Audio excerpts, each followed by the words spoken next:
Play സ്റ്റോറിൽ പോവുക. Play സ്റ്റോറിനകത്ത് portion tracker എന്നുള്ള ഭാഗം ക്ലിക്ക് ചെയ്യുക.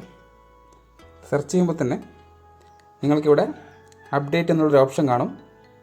ജസ്റ്റ് അപ്ഡേഷൻ കൊടുക്കുക.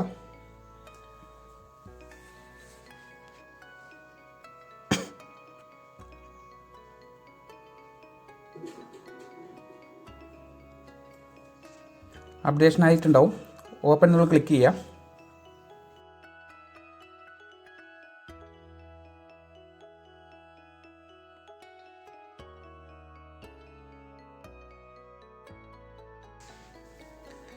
പുതിയൊരു വിൻഡോ ഓപ്പൺ ആകുന്നതിന് മുന്നേ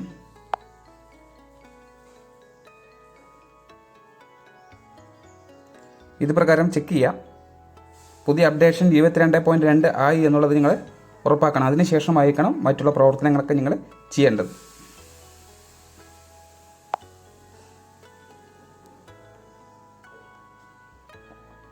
പുതിയ മാറ്റങ്ങളൊന്നും തന്നെ ഈ പുതിയ വേർഷനിൽ വന്നിട്ടില്ല. എന്നിരുന്നാൽ നമുക്ക് ലോഗിൻ ഇഷ്യൂ ആണ് ഏറ്റവും പ്രധാനമായിട്ട് നമ്മൾ ഫേസ് ചെയ്തിട്ടുള്ള ഇഷ്യൂ.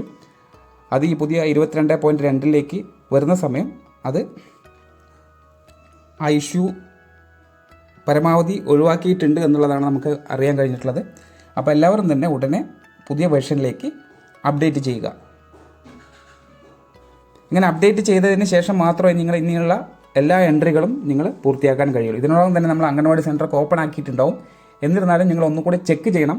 നിങ്ങൾ എൻ്റർ ചെയ്ത അറ്റൻഡൻസ്, ഫോട്ടോ, അതേപോലെ തന്നെ HCM, THR ഏതൊക്കെ മാർക്ക് ചെയ്തിട്ടുണ്ടോ ആ വിവരങ്ങളൊക്കെ കൃത്യമായി നിങ്ങൾ രേഖപ്പെട്ടിട്ടുണ്ടോ എന്നുള്ളത് കൂടെ നിങ്ങളതിൽ ഉറപ്പാക്കണം. അതേപോലെ തന്നെ നിങ്ങളുടെ CBE നിങ്ങൾ ലിസ്റ്റ് എടുത്ത് നോക്കണം. കഴിഞ്ഞ CBE നിങ്ങൾ മാർക്ക് ചെയ്തതിൽ കൃത്യമായി വന്നിട്ടുണ്ടോ എന്നുള്ളത് കൂടി നിങ്ങളതിനകത്തേക്ക് ചെക്ക് ചെയ്ത് വരിക. അപ്പോൾ ഏതൊരു അപ്ഡേഷൻ വന്നു കഴിഞ്ഞാലും ആ അപ്ഡേറ്റ് ചെയ്ത് കഴിഞ്ഞാൽ ഉടനെ തന്നെ ഈ കാര്യങ്ങളൊക്കെ ഒന്നുകൂടെ നിങ്ങൾ വെരിഫിക്കേഷൻ നടത്തണം. അല്ലെങ്കിൽ നമ്മൾ ചെയ്തു പോയ ഡാറ്റകൾ ഇതിനകത്തേക്ക് വന്നിട്ടുണ്ടാവില്ല. അങ്ങനെ വന്നിട്ടില്ല എന്നുണ്ടെങ്കിൽ നിങ്ങൾ ഉടനെ ബ്ലോക്ക് സ്റ്റാഫിനെ അറിയിക്കുകയോ അല്ലെങ്കിൽ നിങ്ങൾ തന്നെ ഒന്നുകൂടെ ലോഗൗട്ട് ലോഗിൻ ചെയ്ത് അത് ഉറപ്പുവരുത്തി വീണ്ടും എൻട്രി ചെയ്യുക, വന്നിട്ടില്ലെങ്കിൽ മാത്രം.